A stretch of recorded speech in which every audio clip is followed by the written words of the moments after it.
The Sherlock Holmes Advent Calendar. An Odyssey to Jerusalem.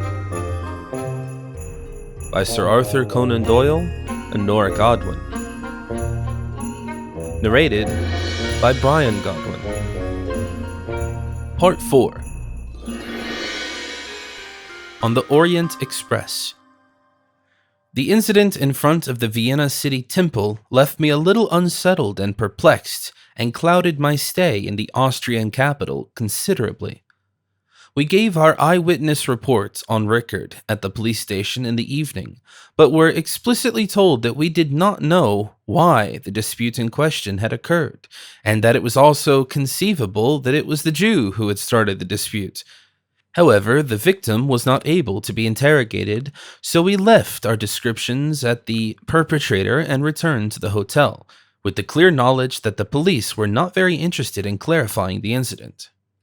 However, the senior official had a dedication written and signed by the famous Sherlock Holmes, fittingly in his edition of the Austrian Criminal Code. After the official recording of our statement was quickly completed, we were able to resume our original plan for the evening and attend a performance in the famous court opera. Since we had only this one day, we had to take what was currently on the program. With Mozart's Magic Flute, however, the offer seemed quite appropriate to us. The dazzling and spectacularly equipped Magic Posse was a welcome 3-hour distraction from reality for me. Holmes, on the other hand, found the staging uninspired and overloaded for the eye, which distracted from the music. "Maybe you should buy one of these modern gramophone devices," I suggested after the performance. "Then you can fully focus on the listening experience." But Holmes refused. "That's out of the question," he replied. "Although it is a very impressive technique to record and replay tones, sounds, and voices, the quality of the reproduction is miserable. No serious music lover would do that to himself. This method is at best suitable for the operettas of our former client, Mr. Strauss. It wouldn't matter in his case." "But Holmes," I disagreed, "you don't want to doubt the talent of the waltz and operetta king." My friend shook his head with a smile. "Not his talent, just his focus. He should have stayed with dance music." It was almost midnight when we arrived back in our suite at the Hotel Sacher. We went to bed quickly, because the next morning the onward journey would surely exhaust us soon enough. I dreamed of Papageno in a feathered garb and of Egyptian temples, which has successfully suppressed the unpleasant experience of the real Jewish temple in my subconscious. Sigmund Freud, the doctor Sigmund Freud, who was currently busy with dream interpretation in Vienna, would have had fun analyzing this dream. The following day, we got up early in the morning to get ready for departure. We took a horse-drawn carriage back to the Empress Elizabeth station in front of the former line wall, and were impressed when we saw our new means of transport. The Orient Express coming from Paris could not be compared to the barren Belgium sleeping car that had taken us from Ostend to Vienna. Of course, the space was still limited, but the equipment proved to be luxurious.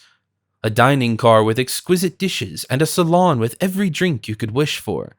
The sanitary facilities available to each compartment were up to date, and the furniture would have fit into any city palace. The heat supply was sophisticated and provided a homely atmosphere. It was immediately evident that this train is only intended for the upper society, not for the common people, who have to make do with wooden benches when traveling by train. Be that as it may, our tickets had already been paid for by the British government. And so without further ado, the train rode to the east via Budapest, Belgrade, and Sofia. The route led to Constantinople, where we were to meet with a representative of the Sultan's government. We spent some time on the long train ride now in the salon, where all sorts of interesting people could be found. Holmes also turned into a social butterfly, and soon I realized that he himself was a prominent attraction among all the wealthy, educated, and successful fellow travelers. The great detective from London, who had already solved so many sensational cases. To describe them all in details, Holmes usually referred to my person. While he was engrossed in a conversation with an archaeologist from Salzburg, a young lady with a French accent turned to me. "Excuse me," the very attractive woman began when she came to my table. "You're the butler of Sherlock Holmes, aren't you?" I had already gotten up according to etiquette, but the promising acquaintance had immediately set in with a faux pas. "Well, mademoiselle, I am a little more than a butler," I replied, a little offended, but still keeping up a friendly facade. "I stand by my good friend as an employee and consultant." "So, are you his assistant?" the lady added. "Let's hope," I replied, "that this was not the portrayal of Mr. Holmes that led to the assessment. We see eye to eye and are partners with nothing but mutual appreciation and deep, indissoluble affection that comes from the heart." "Oh," it escaped the woman, "I didn't know you had that kind of relationship. But as far as I'm concerned, that's perfectly fine, although certainly biased parts of society consider it immoral or even a blasphemous sin. In England, people seem to be a bit more open-minded, and also, in my opinion, love is made for all people." It took me a few seconds of confusement to grasp the misunderstanding. "Oh, but no, I stuttered. "Holmes and I are not a couple, we only live together." The lady nodded sympathetically. "Of course," she said, "and it will be a few more decades before the Church of England will also bless such relationships with an official wedding. For my part, I have doubts about monogamy anyway." Apparently, I had not yet succeeded in clarifying the situation. "I assure you," I made a new attempt, "that the relationship between Sherlock Holmes and me is completely platonic, a normal male friendship. After all, I was married, and I am only interested in women." "As you think," the young woman replied, giggling. "But don't worry, your secret is in good hands with me." With these words, she winked at me and walked back towards the bar. I looked at her as irritated as I was regretful, but then turned my gaze to Holmes, who was sitting 2 tables away. He noticed that I was staring at him, apologized to his archaeological interlocutor, and came to me.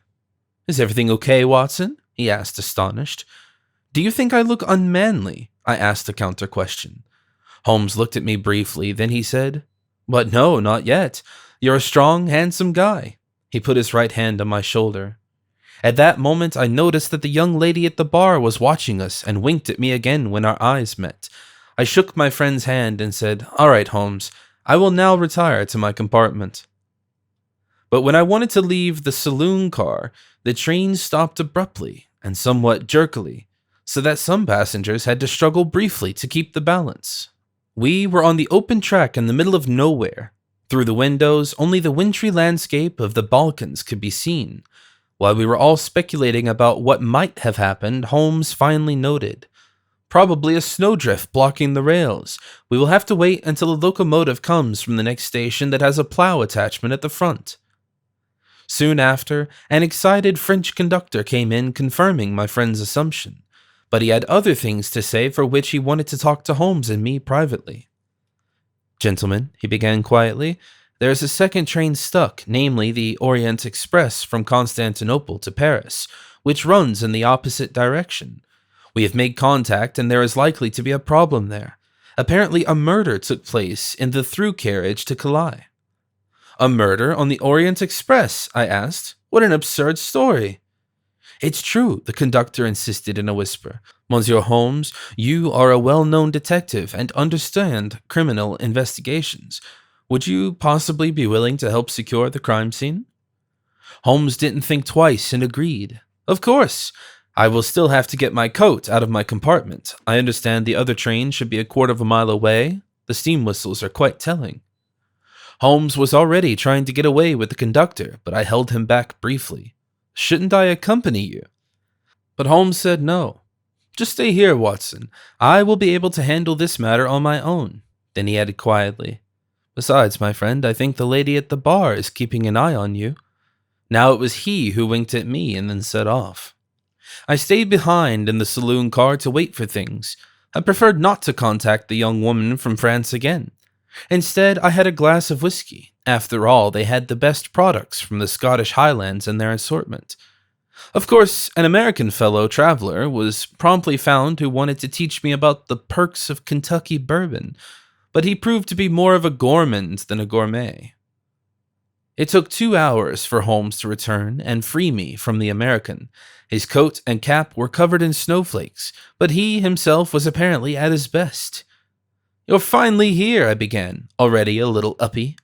"I've missed you, old friend." Holmes, of course, noticed that I was a little drunk, but didn't go into it. "My help is not needed anymore," he said.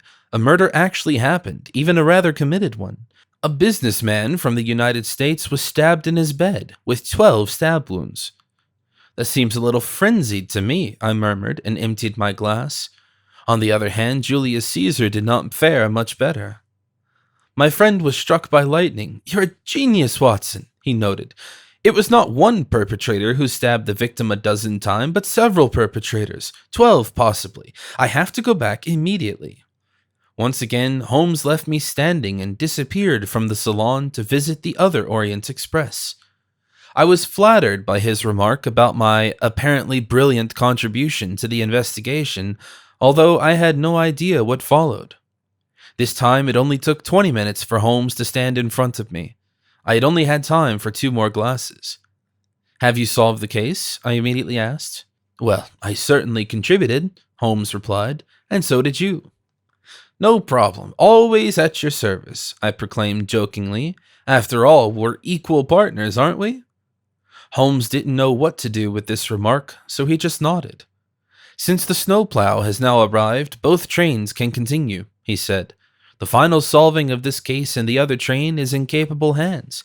Coincidentally, a Belgian colleague was also on board, a detective from the Ardennes, who, with the help of my clues, will now undoubtedly convict the perpetrators and hand over a completed investigation to the Serbian authorities. The murder on the Orient Express has all but been solved."